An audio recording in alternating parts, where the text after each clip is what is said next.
अस्सलाम वालेकुम वरहमतुल्लाहि वबरकातुहू। एक आदमी ने रिश्ते के लिए तलाश शुरू की।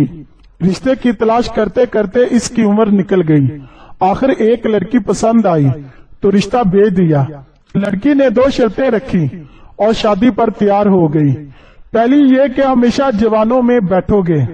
दूसरी शर्त ये कि हमेशा दीवार फलांग कर घर आया करोगे। बाबा जी जवानों में ही बैठते और उनके साथ गपशप करते। जवान जाहिर है सिर्फ लड़कियों और प्यार मोहब्बत की ही बातें करते हैं, इसलिए बाबा जी का मूड हर वक्त रोमांटिक रहता। घर जाते तो फौरन दीवार फलांग कर घर में कूद जाते।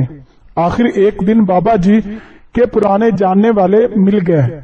वो इन्हें गिले शिकवे करके जबरदस्ती अपनी पंडाल चौखड़ी में ले गए। अब वहाँ क्या बातें होनी थी। यार घुटनों के दर्द से मर गया हूँ, बैठकर नमाज पढ़ता हूँ। कल पानी की बजाय मिट्टी का तेल पी गया था। ड्रिप लगी है तो जान बची है। बाबा जी जैसे जैसे उनकी बातें सुनते गए, इनका मोराल जमीन पर गिरता गया।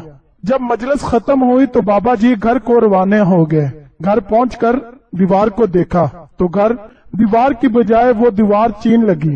हिम्मत न पड़ी दीवार कूदने की कि कहीं चुक न निकल जाए। बाबा जी ने कुंडी खटकाई।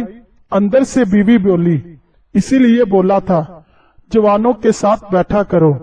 आज बूढ़ों की महफिल अटेंड कर ली है, इसलिए हिम्मत जवाब दे गई है। जिसका नतीजा ये निकलता है इंसान बूढ़ा नहीं होता, बल्कि महफिल इसको बूढ़ा कर देती है। दोस्तों, अगर मेरी वीडियो पसंद आई हो तो मेरे चैनल नवाब टीवी को लाइक, शेयर और सब्सक्राइब कर दें। साथ ही बेल आइकॉन को प्रेस कर दें ताकि मेरी हर आने वाली वीडियो आप तक आसानी से पहुंच सके। शुक्रिया।